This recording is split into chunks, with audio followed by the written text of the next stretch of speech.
नमस्कार मित्रांनो, तू ही रे माझा मितवा या मालिकेच्या आजच्या भागामध्ये ईश्वरी अर्णवसाठी ब्लॅक कॉफी घेऊन येते आणि म्हणते की हे घ्या, पेश आहे तुमच्यासाठी गरमागरम ब्लॅक कॉफी आणि माझ्यासाठी ही चाय, असं म्हणून ती चहा घेऊन तिथे बसते. आणि तेवढ्यातच ईश्वरीला अर्णव विचारतो, मग दिलीस की नाही आकाशला तुझ्या हातचा अद्रकवाली स्पेशल चहा? तेव्हा मग ती म्हणते की नाही, मी तिथे गेलेच नाही, उगाचच त्यांच्या दोघांमध्ये परत वाद वाढतील आणि म्हणूनच मी तिथे गेले नाही. म्हटलं जाऊ दे, कशाला ना उगाचच. तेव्हा मग तो म्हणतो की हो, नाहीतर उगाचच त्यांच्यामध्ये वाद वाढतील.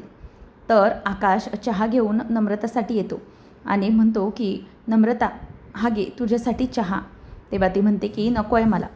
तेव्हा तो म्हणतो की का का नको आहे? तेव्हा ती म्हणायला लागते की नाही, मला नको आहे ना म्हटल्यावरती नको आहे. मग आता लगेचच तो म्हणतो की असं काय करतेस तू? मला माहिती आहे तू चिडली आहेस ना, पण प्लीज हा थोडा चहा घे ना, म्हणजे तुला माहिती आहे किती भारी आहे हा चहा. तेव्हा मग ती म्हणते की कशाला? माझ्या हातचा चहा तुम्हाला आवडतच नाही ना, मग मग त्या ईश्वरीच्या हातचा चहा प्यायचा ना, उगीचच कशाला हा चहा आणला आहे तुम्ही? तेव्हा मग आकाश म्हणतो की हो, अगदी बरोबर बोललीस तू, कसला चहा आहे याला काही चवच नाही आहे. तेव्हा मग ती म्हणते की हो बरोबरच आहे ना, तुम्हाला माझ्या हातचा चहा आवडणारच नाही, तुम्हाला सगळ्यांना त्या इशूच्या हातचंच आवडतं ना, इशूने हे केलं ते केलं, सगळं आपलं नुसतं तिचंच कौतुक, जाऊ दे. तेव्हा मग आता ती उठून रागाने निघून जाणार. तेवढ्यातच तिचा आता आकाश हात धरतो आणि म्हणतो की असं काय करतेस, बघ तरी चहा घेऊन कसा झाला आहे तो. तेव्हा मग तो एक चहाचा सिप स्वतः घेतो आणि म्हणतो की वा, एक नंबर भारी झाला आहे चहा. तेव्हा तिला म्हणतो की तू तरी बघ कसा झाला आहे घेऊन तो. तेव्हा मग आता नम्रता तो चहाचा कप घेते आणि चहा पिऊन बघते. मग त्यानंतर तो पुन्हा एकदा चहाचा कप घेतो आणि स्वतः चहा पितो आणि म्हणतो की वाव, कसला भारी लागतो चहा, एक नंबर झाला आहे, आणखीनच गोड लागायला लागला आहे नाही का हा चहा, असंच तिला तो बोलून दाखवत असतो. तेव्हा मग ती म्हणते की हे बघा, असं असेल ना तर अजिबात नाही, हे गोड बोलणं ना तुमचं अजिबात चालणार नाही. तेव्हा मग आता आकाश तिला समोर धरतो आणि म्हणतो की नाही, हा माझ्या बायकोचा हातचा चहा आहे, त्याला कोणीही नावं ठेवायचं नाही, समजलं? असं त्यांचं सगळं दोघांचं सुरू असतं. तर इथे ईश्वरीचं मात्र तिसरंच. ईश्वरी अगदी ढीगभर खारी घेऊन बसलेली आहे आणि अर्णव म्हणतो की मिस इंदोर, हे काय आणलेस तू? म्हणजे चहा पितेस ठीक आहे, पण हे काय सगळं इतकं? तेव्हा ती म्हणते की तुम्हाला माहीत नाही आहे का, तुम्ही कधी बघितलं नाही आहे का, खारी म्हणतात याला, खारी. तेव्हा मग अर्णव म्हणतो की वॉट खारी? अगं हे सगळं बरोबर असतं का तब्येतीसाठी? तेव्हा ती म्हणते की अहो सर, तुम्हाला काय कळणार आहे यामधली मजा? अहो अशी खारी घ्यायची आणि चहा घेऊन त्यामध्ये अशी ती खारी डुबवून खाण्यामध्ये जी काही मजा आहे ना, वा, ती काही तुम्हाला कळणारच नाही. तेव्हा तो म्हणतो की miss Indore, but it is not healthy for health, अजिबात चांगलं नाही आहे. अगं हे कसं बनवतात, कुठे बनवतात, तुला काही माहीत आहे का? म्हणजे कुठेही बनवतात हे सगळं, अगदी तो मैदा कसला असतो, कुठल्या तब्येतीने बनवतात, कुठे बनवतात, त्यात तो डालडा वापरला जातो, कुठलं ऑइल असतं, तू कधी काही बघितलं आहेस का फ्राय करताना वगैरे? उगीचंच काही करतेस आणि का खातेस हे सगळं? त्यावर ईश्वरी म्हणते की राहू दे, तुम्हाला काय कळणार आहे या खारीची मजा, तुम्ही तर कधी खाल्लेलंच नाही आहे. आणि काय हो, तुम्ही इंदोरमध्ये राहायचात ना, मग तुमच्या तिकडे ते असे खारी बटर टोस्टवाले फिरायचे नाही का? याची तर मजा वेगळीच आहे, तुम्हाला कळणार नाही. अद्रकवाली चाय आणि मस्त गरमागरम चहासोबत ही खारी, हे काही कळणारच नाही तुम्हाला. आणि हो, आणखी एक महत्त्वाची गोष्ट म्हणजे मी इंदोरचं तुम्हाला सांगत होते, हे बघा, म्हणजे ही जी खारी आहे ना, ही खारी अशी घ्यायची आणि ती अशी गरमागरम चहामध्ये डुबवायची आणि त्यानंतर मग ती अशी खायची. आणि हा खातानाचा जो काही आवाज येतो ना, तो आवाज कसला काय भारी लागतो. हे जे सुकून आहे ना, ते तुम्हाला कधीच कळणार नाही. तेव्हा तो म्हणतो की सुकून, अगं हे असं खातेस ना तर काय होईल माहिती आहे का, ब्लोटिंग होईल पोटामध्ये, पोट असं लटकेल आणि सगळी चबी होतील, तू डबल चीन येतील तुला. तेव्हा ती म्हणते की येऊ दे, माझं पोट येऊ दे, मला डबल चीन येऊ दे, काहीच फरक पडणार नाही, पण मी ना ही अशी खारी खाणं मात्र सोडणार नाही. खरंच हे सगळं खूप मजेशीर आहे, तुम्हाला कळणार नाही. कारण काय हो, तुम्ही प्रत्येक वेळेला आपली ही ब्लॅक कॉफीच पिता, तुम्हाला काय यामधली मजा कळणार आहे? ही मजा फक्त मलाच माहिती आहे. नुसते आले मोठे ब्लॅक कॉफी प्यायचे, मोठे डाएट करायचे, तुम्हाला काय कळतं आहे? हे सगळं करूनही मला काहीच होत नाही, मला माहिती आहे. कारण याचा आनंद हा फक्त मीच घेऊ शकते, तुम्ही कधीच आनंद घेऊ शकत नाही. आणि काय हो, इतकं मोठं इंदोर करताना आमच्या इथे लहानपणापासूनच आम्ही हे सगळं बघतो आहे आणि तेव्हापासूनच आम्हाला सवय आहे.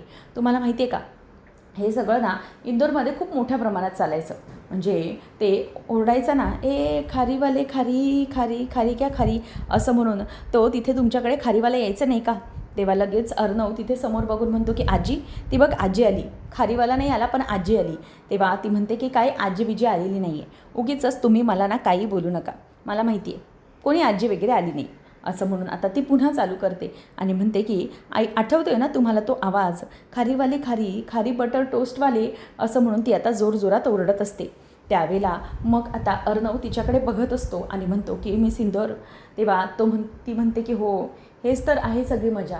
मग आम्ही सगळेजणं जिरा टोस्ट वगैरे सगळं काही घ्यायला जायचो. तेव्हा तो म्हणतो की नाही मला यातलं काही माहीत नाही. ईश्वरी म्हणते की कसले आहात हो तुम्ही, म्हणजे मला तर तुमची कमालच वाटते. तुम्ही इंदोरमध्ये राहिलात आणि खारी बटर टोस्ट बघितलं नाही, खरंच कमाल आहे, काय माणूस आहे ना. तेव्हा मग तो म्हणतो की हो तुझं हे सगळं खारी पुराण आहे ना, प्लीज जरा बाजूला जा ना, एक काम कर जा हे सगळं घे आणि जा तिथे झोपाळ्यावर बसून चहानी खारी खा जा. ती म्हणते की नाही मी इथेच बसून खाणार आहे, मला इथेच बसून मजा घ्यायची आहे, असं म्हणून ती बोलते. त्यावेळेला इथे नम्रता म्हणते की तुम्ही ना प्रत्येक वेळेला तुमचं हे सगळं म्हणजे नुसतं गोड गोड बोलून तुम्ही समोरच्याला अगदी शांत करत असता, पण प्रत्येक वेळेला हे नाही चलेगा, समजलं ना, असं नम्रता त्याच्याकडे बोलून लाजत असते. त्यावेळेला आता आकाश तिच्याकडे बघतो आणि म्हणतो की नम्रता मला माहिती आहे तुझा हा राग ना रुसवाना फार काही टिकणार नाही आहे, कारण की माझं प्रेम आहे तुझ्यावर आणि ते सगळं या सगळ्यासाठी बाजूला करायला काफी आहे, असं बघून तो तिच्याकडे हसायला लागतो. आणि मग ती पुढे रागाने चाललेलीच असते. ती म्हणते की हे बघा माझ्या ना मनातला आणि डोळ्यातला राग अजिबात गेलेला नाही आहे, कुठे दिसतोय तुम्हाला. तेव्हा मग तो म्हणतो की हो हा राग तर दिसत नाही आहे, पण माझ्या बायकोच्या चेहऱ्यावर जी काही छोटीशी स्माईल आली ना ती पाहून तरी मला खूप आनंद झाला आहे. मग ती म्हणायला लागते की नाही अजिबात नाही, कुठेच नाही, बघा बघा माझे डोळे बघा, तुम्हाला याच्यात कुठेतरी काहीतरी चिडचिड दिसते का किंवा राग दिसतोय का, तर आहे राग याच्यात, अजिबात मी शांत झालेली नाही आहे किंवा मी कुठल्याही प्रकारे गप्प बसलेली नाही आहे, बघा माझे डोळे बघा चिडलेले आहेत, असं म्हणून आता ती त्याला स्वतःलाच डोळे दाखवत असते. आणि त्याच वेळेला तो म्हणतो की अच्छा ठीक आहे डोळे चिडलेले आहेत ना, तर ते सगळं कसं नॉर्मल करायचं हे बरोबर मला माहीत आहे. बरं तू चहा पिऊन घे, मग आपण एक काम करूया, आपण मस्तपैकी दोघंजणं बाहेर फिरायला जाऊया. आता फिरायला जाऊया म्हटल्यावरती नम्रताच्या गालावरची लगेच कळी खुलते आणि ती त्याच्याकडे हसत बघायला लागते. तेव्हा मग तो म्हणतो की बघितलं गेला ना आता राग, मला माहीत होतं की हा राग काही फार काळ टिकणार नाही आहे, ठीक आहे, असं म्हणून तो आता तिला शांत करतो. आणि त्याच वेळेला नम्रता मात्र गालातल्या गालात हसत असते. तर दुसरीकडे आपल्याला पाहायला मिळतं की ईश्वरी मुद्दामच अर्णवला चहा पीत पीत इरिटेट करत असते आणि म्हणते की खरंच काय बाई माणसं आहेत, म्हणजे मला खरंच कळत नाही आहे की हे नक्की इंदोरला राहायचे की कुठे राहायचे, यांना खारीबद्दल माहिती नाही आहे, जाऊ दे, असं म्हणून तिची नुसती ती खारीवरनंच बडबड सुरू असते. त्यावेळेला आता इथे ती बडबड करते म्हणून अर्णव तिचं तोंड अगदी हाताने धरून बंद करतो. आणि तेवढ्यातच आता त्याला कॉल येतो आणि तो फोन उचलतो. उदयकांत राजे शिर्केचा पत्ता सापडला आहे, असं म्हटल्यावर अर्णव पटकन तोंड तिचं सोडतो आणि म्हणतो की वॉट, कुठे आहे उदयकांत. तेव्हा मग तो म्हणतो की सर शिंपोली रोडवरच्या एका छोट्याशा घरामध्ये तो राहत आहे, लपून बसला आहे तो. तेव्हा अर्णव म्हणतो की वेट शिर्के, मी लगेचच येतो. तर तेवढ्यातच वल्लरी ही बाहेरून कुठून तरी भटकूनच निघालेली आहे. आणि त्याच वेळेला मग बाबा मस्तपैकी कानामध्ये कॉर्ड्स घालून छानपैकी शांत म्युझिक ऐकत बाहेर बसलेले असतात गार्डन एरियामध्ये. तेवढ्यात ईश्वरी धावत बाहेर येते. ओ ऐका, कुठे निघाले तुम्ही इतक्या घाईघाईमध्ये, एकटे कुठे चालले. तेव्हा तो सांगतो की 1 मिनिट मी सिंदूर थांब. तेव्हा मग अर्णव म्हणतो की शिर्के तुम्ही तिथेच थांबा, तुम्ही कुठेही हलू नका, मी लगेचच त्या लोकेशनवर पोहोचतो, तुम्ही मला ते लोकेशन पाठवून ठेवा. आता त्यावेळेला वल्लरी म्हणते की कसलं लोकेशन, काय सापडलं याला नक्की. तेव्हा ईश्वरी बाहेरूनच अर्णवला विचारते की अर्णव सर, कुठे निघालात तुम्ही, काय म्हणत होते शिर्के. तेव्हा अर्णव म्हणतो की 1 मिनिट मिस इंदोर, जरा शांत बस, मला शिर्केचा कॉल आला होता आणि त्या उदयकांतचं लोकेशन ट्रॅक झालं आहे म्हणूनच आम्ही जातो आहे. मग ईश्वरी म्हणते की कुठे आहे तो उदयकांत. तेव्हा ईश्वरीला तो म्हणतो की शिंपोली रोडवरच्या एका छोट्याशा एरियामध्ये तो आहे आणि तिथे एक छोटं घर आहे, तिथे तो लपून बसला आहे. आणि हे ऐकल्यानंतर आता अर्णव म्हणजे ईश्वरी घाबरते. ती म्हणते की सर तुम्ही एकटे जाऊ नका, पण तो काही ऐकत नाही. तो म्हणतो की नो मिस इंदोर, यावेळेला मी तुझी रिस्क घेऊ शकत नाही, मी एकटा जातो आणि माझ्यासोबत शिर्के असते. तर तिकडे दुसऱ्या बाजूलाच लपून बसलेली वल्लरी असते. वल्लरी हे सगळं ऐकते आणि म्हणते की बापरे, जर अर्णव माझ्या आधी तिथे पोचला तर मात्र मोठा प्रॉब्लेम होईल. मला काहीतरी केलं पाहिजे असं म्हणून ती घाबरते आणि पटकन बाजूला जाते. आणि बाजूला गेल्यानंतर ती म्हणते की ह्या ईश्वरीला काहीतरी अडकवलं पाहिजे, इथे जर अडकवलं तर काहीतरी होऊ शकतं. अर्णव आता त्याच्या गाडीकडे चाललेला असतो. त्याच वेळेला ईश्वरी ही चालत चालत आतमध्ये जाणार असते. तेवढ्यातच तो जो मध्ये ईश्वरीसाठी वल्लरीने बांबू ठेवलेला असतो, त्या बांबूवरून ईश्वरीचा पाय घसरतो आणि पाय घसरून ती खाली जोरात आदळते. तिच्या डोक्याला लागतं. आई गं आई अशी जोरजोरात ती किंचाळते. तेव्हा मग अर्णव मागे वळून बघतो तर ईश्वरी पडलेली असते. आणि हे सगळं होत असताना वल्लरी खुश होते आणि म्हणते की वा, फायनली चला माझ्या मनासारखं झालं, म्हणजे अर्णव इथे थोडा वेळ अडकून राहील. तर इथे अर्णव हा जोरजोरात मिस इंदौर असा आवाज देऊन तिच्यापर्यंत येतो. आणि ईश्वरी ही खाली पडलेली असते. तिला जराही शुद्ध नसते. ती फक्त ऐगं ऐगं असं करत असते. अर्णव म्हणतो की मिस इंदौर वॉट, काय झालं काय तुला, कसला त्रास होतो आहे? ईश्वरी म्हणते की सर मला त्रास होतो आहे खूप. तेव्हा अर्णव म्हणतो की एक मिनिट मिस इंदौर, हे सगळं इथेच थांबलं पाहिजे, थांब. तेव्हा मग ईश्वरी म्हणते की सर तुम्हाला तकलीफ म्हणजे तुम्ही जा. तेव्हा अर्णव म्हणतो की नाही मिस इंदौर, तुला लागलं आहे, तुला उठताही येत नाही आहे, थांब. असं म्हणून आता तो तिला धरतो आणि तिला घेऊन चाललेला असतो. आता तिला उचलून तो घेऊन जात असताना मागूनच वल्लरी ते सगळं लपून छपून बघत असते आणि ईश्वरीला खूप लागलेलं असतं. अर्णव आता तिला उचलूनच घेऊन तिथून निघून जातो. त्यानंतर बाबांचं काही लक्ष नसतं. बाबांचे नुकतं संगीत ऐकून झालेलं असतं, त्यामुळे ते त्यांचे कॉर्ड्स बाजूला काढतात आणि तेवढ्यातच आता समोरून वल्लरी तिच्या गाडीतून बसून जाताना बाबांना दिसते. बाबा विचार करतात की ही वल्लरी आता यावेळेला कुठे गेली. वल्लरीच होती ना ती. बाबांची नजर तिच्यावरती पडलेली असते. त्यानंतर मग अर्णव हा ईश्वरीला आतमध्ये घेऊन येतो आणि तिला सोफ्यावरती झोपवतो. मिस इंदौर तू ठीक आहेस ना असं तिला विचारायला जातो. तेव्हा ईश्वरीचं अजूनही शुद्धीवरती आलेली नसते. मग अर्णव तिच्याकडे बघतो आणि तिच्या खांद्यावरून वगैरे हात फिरवत असतो की miss Indore are you all right, सगळं ठीक तर वाटतंय ना तुला, थांब. तिला शुद्ध नसते. ती पटकन अगदी झोपूनच गेलेली असते. तिला डोक्याला लागल्यामुळे तिला पटकन शुद्ध येत नसते. तेवढ्यात अर्णव पाणी आणतो आणि पाणी तिच्या डोक्यावरती शिंपडतो. ईश्वरी उठ मिस इंदौर उठ असं म्हणून तिला तो उठवत असतो आणि ईश्वरी काही उठत नसते. तो घाबरतो की मिस इंदौर तुला काय झालं आहे, अचानक असं कशाला होतं आहे तुला. तर इथे शिर्के सारखे अर्णवची वाट बघत असतात की कधी एकदा अर्णव सर निघत आहेत आणि त्या लोकेशनवरती पोहोचत आहेत. तर ईश्वरीला अर्णव पाणी आणतो आणि तिला तो पाणी पाजत असतो. मिस इंदौर उठ, लवकर उठ प्लीज, काय होतं आहे तुला, आपण डॉक्टरकडे जाऊया असं म्हणून अर्णव तिला विचारत असतो. पण ईश्वरीला काही उठायला मार्ग नसतो. ती जराही इकडची तिकडे हलत नसते. त्यामुळे अर्णवला आणखी काळजी वाटत असते की नेमकं ईश्वरीला काय झालं आहे. आणि हे सगळं होत असताना आता शिर्केंचा कॉल येतो.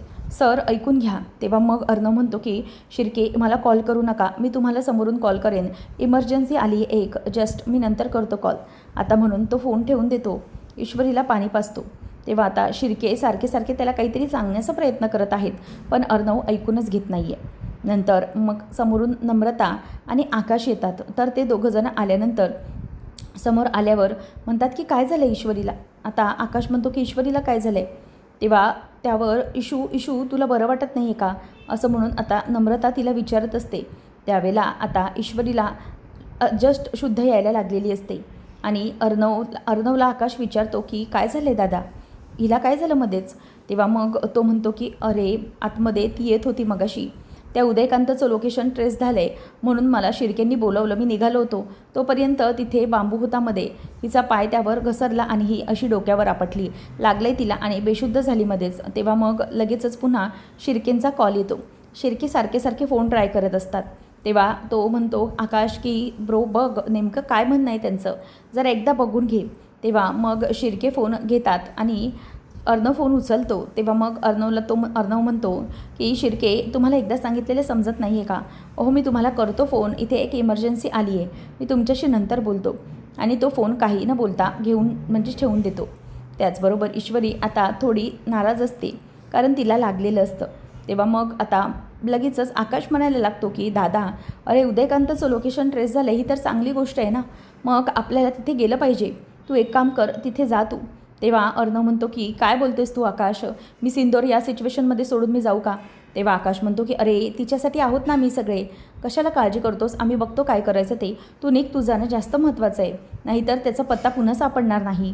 तेव्हा ईश्वरी म्हणते की हो अर्णव सर बरोबर बोलतायत अगदी भाऊजी, तुम्ही एक काम करा, मी आता ठीक आहे, मला बरं वाटतं आहे. बघा मी शुद्धीवर आली आहे, मी जरा आराम करते म्हणजे मला बरं वाटेल. तुम्ही निघा, लगेचच निघा, नाहीतर खूप मोठा प्रॉब्लेम होऊन बसेल परत. तेव्हा अर्णव म्हणतो की हे बघ आकाश, जरा काळजी घे, मी निघतो, ऑलराईट, काय असेल तर मला फोन कर. तेव्हा मग अर्णव आता निघालेला आहे आणि आकाश हा म्हणतो की ईश्वरी तुला बरं वाटतं आहे ना. आता तिच्या डोक्यावरून तो हात फिरवत असतो. त्यावेळेला इथे नम्रताला पुन्हा वाईट वाटतं. झालं, पुन्हा एकदा या ईश्वरीने काहीतरी घोळ घातला. आज कितीतरी दिवसांनी आम्ही दोघं एकत्र फिरायला निघालो होतो, पण या इशूमुळे, हिच्या ड्रामामुळे पुन्हा आम्ही इथेच अडकलो गेलो, असं म्हणून ती वैतागत असते. तर अर्णव येईपर्यंत पार संध्याकाळ होऊन गेलेली असते, रात्र व्हायला आलेली असते. तेवढ्यातच शिर्के आता तिथे नजर ठेवून असतात. वल्लरी ही मागून जाऊन बघते तर शिर्के तिथेच असतात. ती म्हणते की बापरे, हा शिर्के इथेच नजर ठेवून आहे वाटतं, म्हणजे आतमध्ये कोण आहे माहीत नाही, पण हा शिर्के अगदी बरोबर वेळ ठेवून आहे. कसं शोधू आता मी या उदयकांतला. तेव्हा शिर्के इकडे तिकडे आजूबाजूला जाण्याची ती वाट बघत असते आणि समोरच आतमध्ये घरामध्ये शिरते आणि उदयकांत कुठे आहेस तू, कुठे लपून बसलायस, असं म्हणून ती आता वल्लरी त्याला आवाज देत असते आणि उदयकांत बाहेर ये, असं ती बोलत असते. तर इथे सगळं होत असताना अचानकच उदयकांत मागून येतो आणि तो वल्लरीच्या डोक्याला बंदूक लावतो. आणि तो बंदूक लावल्यानंतर वल्लरी विचार करते की नेमकं कोण आले. ती खूप घाबरते आणि मागे वळून बघते तर समोर उदयकांत असतो. आता उदयकांतला पाहिल्यावरती वल्लरी आणखी घाबरते. नंतर शिर्के सारखे अर्णवला फोन करत असतात की सर कुठपर्यंत पोचले आहात आणि जे लोकेशन आहे त्यावर पोचलात का. तेव्हा आता उदयकांत हा समोर बंदूक घेऊन असतो आणि म्हणतो की काय गं, तू इथे काय करतेस वल्लरी पाटील, इथे तुला कशी काय आलीस तू. तेव्हा मग ती म्हणते की बाबा बघितलं, म्हणजे म्हणतात ना की माज गेला नाही आहे, असाच प्रकार आहे तुमच्या.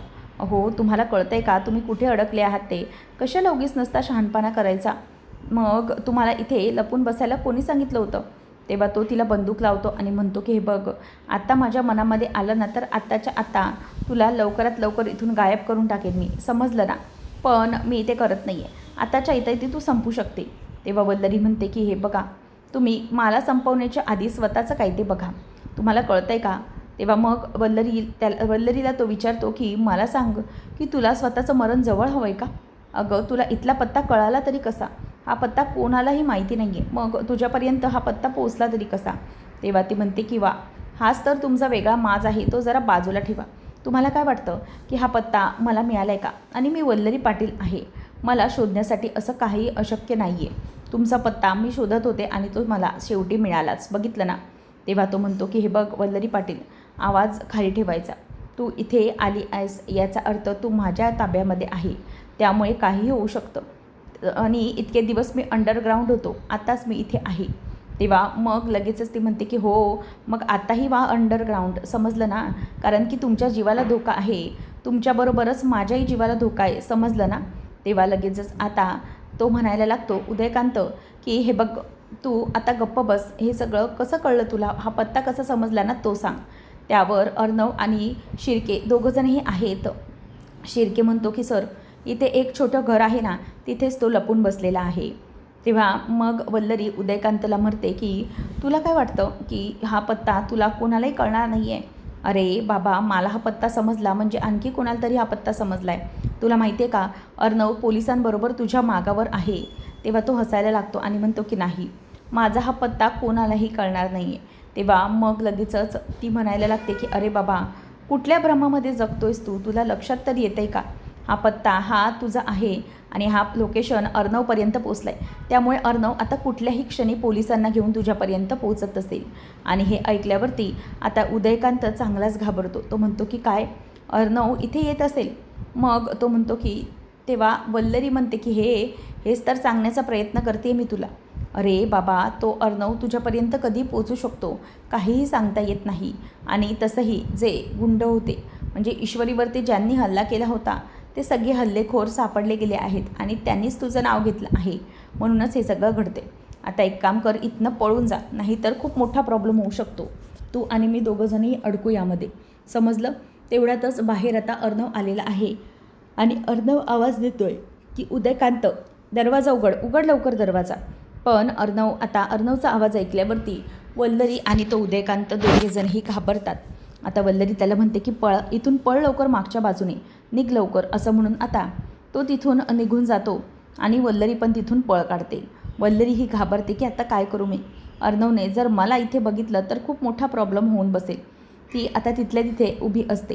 त्यानंतर मग आता अर्णव आणि शिर्के ठरवतात की आपण दरवाजा तोडायचा. दरवाजा तोडल्यानंतर पुढे काय करायचा हा प्रश्न असतोच, परंतु दरवाजा तोडून ते इकडे तिकडे घरामध्ये शोधू लागतात. उदयकांत, बाहेर पड, कुठे लपून बसलायस, बाहेर पड, असं म्हणून ते त्याला ओरडायला लागतात. त्याच वेळेला मग उदयकांत हा बाहेर पळून गेलेला असतो आणि इकडे तिकडे अर्णव आणि शिर्के बघायला लागतात. मागच्या बाजूला येऊन बघतात तर इथे मागच्या बाजूने तो पळून गेलेला आहे आणि मागची बाजू असल्यामुळे त्याला काहीही प्रॉब्लेम आला नसणार हे दोघांना लक्षात येतं. अर्णव आणि शिर्के इकडे तिकडे आजूबाजूला बघतात, परंतु कुठेही काहीही त्याची कुठलीही निशाण नसते आणि तो तिथून निघून पळून गेलेला असतो. तेव्हा अर्णव आणि शिर्के पुन्हा बाहेर येतात आणि मग अर्णव म्हणतो की शिट्टो, तो उदयकांत पुन्हा आपल्या हातातून निसटला शिर्के, तरच त्याला पकडणं खूप गरजेचं होतं, पण तो निसटला, असं म्हणून आता त्यांचं सगळं काम सुरू असतं. त्यानंतर मग अर्णव आणि शिर्के पुन्हा गाडीमध्ये बसतात आणि ते निघालेले असतात. आणि हा उदयकांत रात्री एका ठिकाणी पळत पळत निघालेला आहे आणि तो पळत असताना बघतो की आजूबाजूला कोणाची गाडी तर नाही आहे. जर अर्णवची गाडी असती तर तिथे पुन्हा प्रॉब्लेम होऊ शकतो, म्हणूनच तो गाडी बघत पुन्हा इकडे तिकडे पळायला लागतो. आणि तेवढ्यातच त्याचा पाय घसरतो कशावरून तरी आणि तो खाली पडतो आणि त्याची पिस्तूल देखील तिकडे खाली पडते. तेवढ्यातच एक गाडी समोरून येते आणि त्या गाडीमधून वल्लरी बाहेर पडते. आता मग ती म्हणते की काय, तुम्हाला सांगितलं होतं की इथून पळ काढा, पण काय. तेव्हा तो म्हणतो की आलीस का तूच परत समोर. तेव्हा वल्लरी म्हणते की हो, नशीब समज की मीच तुझ्या समोर आली आहे म्हणून. जर आता अर्णवची गाडी असती ना तर तुझी वाट लागली असती, समजलं. म्हणून आता ना जरा शांत बस आणि इथून पळ काढण्याचा प्रयत्न कर. जर अर्णवने बघितलं तर आपल्या दोघांची वाट लागेल, समजलं ना, असं म्हणून ती त्याच्यावरती आता ओरडत असते. त्यावेळेला तो आता म्हणतो की आता काय करायचं काय मी. तेव्हा तो म्हणतो की असं तो सहजासहजी माझ्यापर्यंत पोचणार नाही आहे. तेव्हा वल्लरी म्हणते की अरे मूर्ख माणसा, ज्या माणसाने ईश्वरीवर हल्ला केला आहे ना, ती माणसं ते हल्लेखोर पोलिसांच्या ताब्यात आहे आणि त्यांनीच तुझं नाव घेतलं आहे. तेव्हा तो म्हणतो की काय, ते हल्लेखोर सापडले. मग वल्लरी म्हणते की हो, त्याच तर म्हणते ना, तेच तर सांगण्याचा प्रयत्न करते मूर्खा, की तू पोलिसांच्या रडारवर आहेस, लवकरच ते तुला शोधतील. आणि दुसरी गोष्ट म्हणजे ते गुंडही काही कामाचे नाही होते, सगळं वाट लावून टाकली, पोलिसांच्या ताब्यात पडले ते. आता काय करायचं, माझे पैसेही फुकट गेले आणि त्या ईश्वरीवरही हल्ला झाला नाही. आणि जर त्या ईश्वरीवर व्यवस्थित हल्ला झाला असता तर आज ती जिवंत नसती. उगीचच नको नको ते काम केलं, काम तर व्यवस्थित केले नाही, पैसेही फुकट गेले आणि पोलिसांच्याही ताब्यात गेले. तेवढ्यातच आता वल्लरी म्हणते की सगळी वाट लावून ठेवली. तेव्हा तो म्हणतो की पैसा तर मला पाहिजे, मला आणखी पैसे पाहिजे इथून निघण्यासाठी, दे मला काही पैसे, असं तो ओरडायला लागतो. तेवढ्यातच तिथून आता अर्णवची गाडी येत असते आणि अर्णवची गाडी पाहिल्याबरोबर आता पटकन उदयकांत हा वल्लरीच्या गाडीमध्ये जाऊन तिथे लपतो आणि मागच्या सीटखाली असा झोपून लपून राहतो. तेव्हा समोर आल्यानंतर शिर्के म्हणतात की 1 मिनिट सर, ही कोणाची गाडी आहे. समोर बघितलं तर तो म्हणतो की या तर वल्लरी मॅडम आहेत. तेव्हा आता वल्लरी चांगलीच घाबरते की बापरे, म्हणजे मी आता इथे पकडले गेले. तेवढ्यातच अर्णव बाहेर येतो आणि विचारतो की मामी, तू इथे काय करतेस एवढ्या रात्री. तेव्हा ती म्हणते की ॲक्च्युली आपले जे वकील आहेत ना, त्यांना भेटायला आले होते. तेव्हा मग तो म्हणतो की एवढ्या रात्री इथे वकील, पण इथे तर वकील नसतात. तेव्हा मग ती म्हणते की हो, त्याचं काय झालं, माझ्या वडिलांनी ना काही शेतजमीन माझ्या नावावर केली आहे, त्याबद्दल तिकडे जायचं आहे. तेव्हा मग लगेच अर्णव बोलतो की बरं ठीक आहे मामी, हरकत नाही. शिर्के, तुम्ही एक काम करा, तुम्ही गाडी घेऊन उद्या ऑफिसमधून घरी या, मी मामीबरोबर जातो. आता वल्लरीबरोबर तो तिच्या गाडीमध्ये बसणार असतो आणि इथे उदयकांत मात्र घाबरतो. पुढच्या भागामध्ये आपण पाहणार आहोत की ईश्वरी अर्णवला म्हणत असते की अर्णव सर, तुम्ही काळजी करू नका, उदयकांतचा पत्ता नक्की सापडेल. तेव्हा मग अर्णव म्हणतो की मिस इंदौर, आता ते कसं शक्य आहे, उदयकांतचं जे लोकेशन होतं ट्रॅक झालेलं तिथून तर आता तो निसटून गेला आहे, म्हणजे आता पुन्हा उदयकांत सापडणं म्हणजे कठीण आहे. त्याचं लोकेशन तेव्हा स्ट्रेस झालं, आता काही माहीत नाही तो कुठे गेला असेल. तर वल्लरी ही सौदामिनीला गाडीमध्ये भेटते आणि म्हणते की एक काम करूया, आपल्यात एक डील करूया, ऑफिसमध्ये जेवढं जमेल तेवढं तुम्ही तिथे अर्णवला ऑफिसमध्ये त्रास द्या आणि घरातलं तर बघायला मी आहेच, घरामध्ये मला जितकं त्याला त्रास देता येईल तितकं मी त्याला त्रास देईल, म्हणजे आपल्या दोघांचं काम अगदी परफेक्ट होईल. त्यावेळेला सौदामिनी खूपच खुश होते आणि म्हणते की नाव वी आर पार्टनर्स असं म्हणून त्या दोघीजणी एकमेकांशी हात मिळवणी करतात. तर इथे ऑफिसमध्ये असताना सौदामिनी ही अर्णवला म्हणत असते की तू एक काम करायचं, पुढच्या 7 दिवसांमध्ये 200 करोड रुपये तू मला द्यायचे आणि जर तू ते पैसे मला देऊ शकला नाहीस तर तुझ्या आईची ही कंपनी बुडाली म्हणूनच समज आणि ते तू करू शकला नाहीस तर हे सात्विक फॅशन हे नाव मी बदलून टाकेन आणि तुझ्या आईचं हे असलेलं नाव मी चेंज करून टाकणार. लक्षात घे, तुला या दिवसांचा अल्टिमेटम आहे आणि तुला तेवढ्याच दिवसात हे काम करावं लागणार आहे. अशा प्रकारे आता इथे अर्णवला मोठं चॅलेंज आलं आहे की 200 करोड रुपये 7 दिवसात जमा करायचे. हे सगळं आता कसं करणार, काय होणार, हे सगळं पाहणं अगदी रंजकतेचं ठरणार आहे. अशाच मालिकांचे अपडेट जाणून घेण्यासाठी आजच आपल्या चॅनलला सबस्क्राईब नक्कीच करा. धन्यवाद.